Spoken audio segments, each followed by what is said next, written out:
Hello everyone, I welcome you once again to the Links Travel Consultancy channel, where we talk about proficiency exams in relation to Ielts, PTE, etc. Now today we are going to talk about Ielts and its related information, but before that I just want to remind you to share and subscribe to this channel so that you have a lot of information when it has to do with the test that you're preparing to write.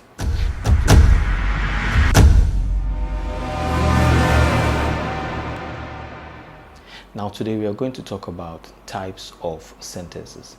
There are several types of sentences that you are expected to use, or the examiner expects you to use in your writing, in your speaking, and then in the test itself. So especially if you're speaking, you have to use a particular type of sentence or several types of sentences. Therefore, we should understand the type of sentence and how it is used.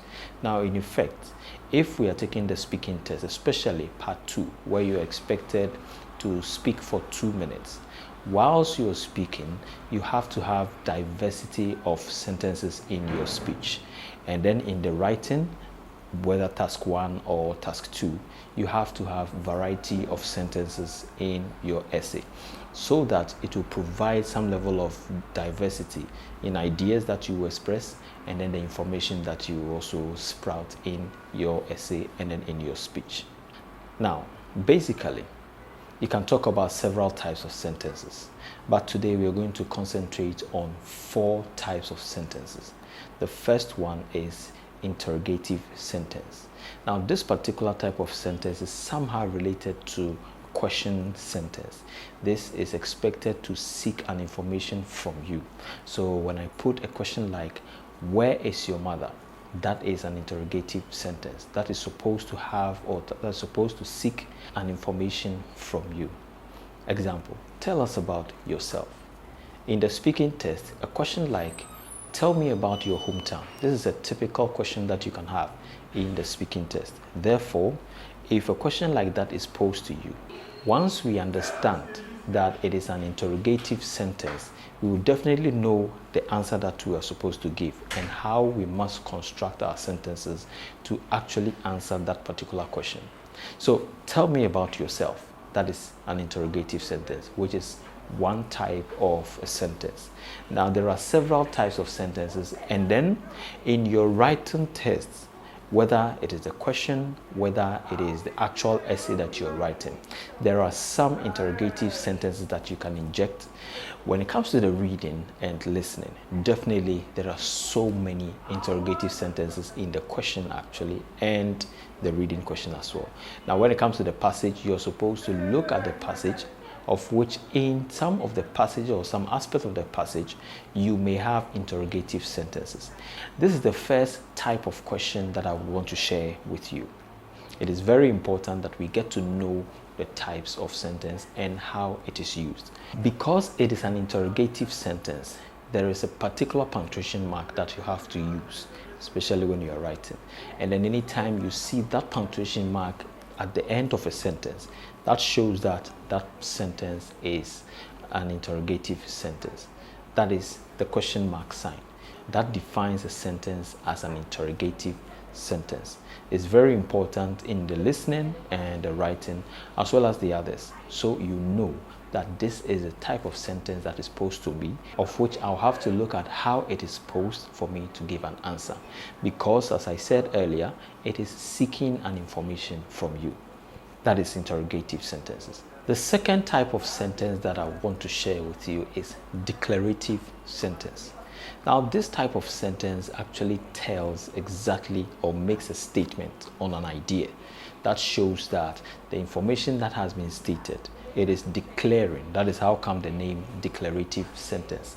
So you have a sentence that is declaring an information to the listener or to the reader. I use listener and reader because you write something in your writing test and you speak something in your speaking test. So in effect, if you are describing yourself, if you're talking about a task, or if you're writing on a task, you can as well introduce declarative sentences so that it will actually diversify your sentences and your ideas, as I said earlier. Now, example of declarative sentences. He likes Jeff. That is a typical declaration sentence because it is declaring an information to whoever is listening. I will go to Achillings. So it shows what you would want to do. I have studied with Achillings. That shows that there is an action that you would want to do, you are about to do, or you have already done. So that is declarative. You are expressing an action that you have already done, or you're about to do, or you will do when you declare or when you make such statements or such sentences. That is the second type of sentence. Now, in declarative sentences, it actually comes up when you are asked a question of which you are supposed to provide a description, of which you are supposed to draw your idea into an action. That is where you use the declarative sentences. It also appears in your write-up, especially when you are supposed to describe something or when you're supposed to talk about a task or write on the task, I should say, since you are supposed to declare the action that is supposed to be done, that is yet to be done, or that has already been done. That is one thing that you must pay attention to if you are writing or if you are speaking. It is very important to note that in the listening test, there is a particular type of task that is the fill-ins or sentence completion.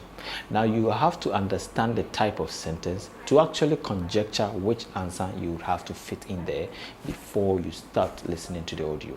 You have to look at the task, know the type of sentences for you to know how you will answer the particular task that is presented. So that is the second one, that is declarative sentences. The third type of sentence that I want to talk about today is imperative sentence. Now, sometimes you will be commanded, you will be demanded, and you will be expected. These words that I have used describes what imperative sentences are. It means that you are commanded to do something. It is very important. Just get to understand.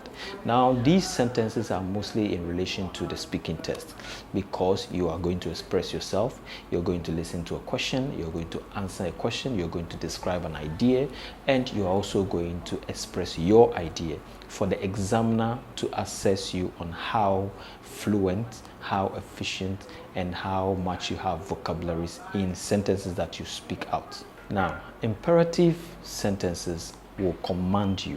That is to say, stop, listen to what he is saying. This is a typical imperative sentence. It is giving a command.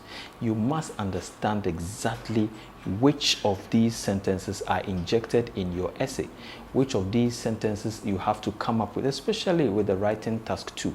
So understand the imperative sentence and the type of sentence that the examiner will give you. Now, sometimes there are some word injectors.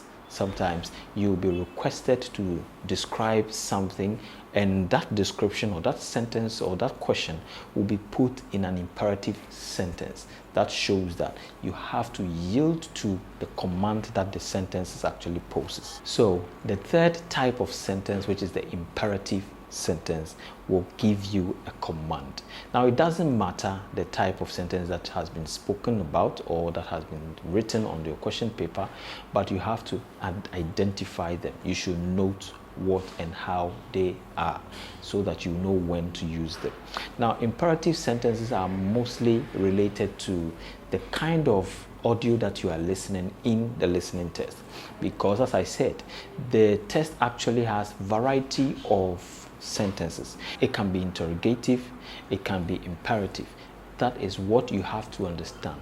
So when you are listening to the audios, you will know what and the type of sentences that are being used in any form of discussion or description as described in the audio. Because it is a sentence that is asking you to do something or that is providing a command, there is a particular punctuation mark that is normally used. Now, that punctuation mark is called the exclamation mark.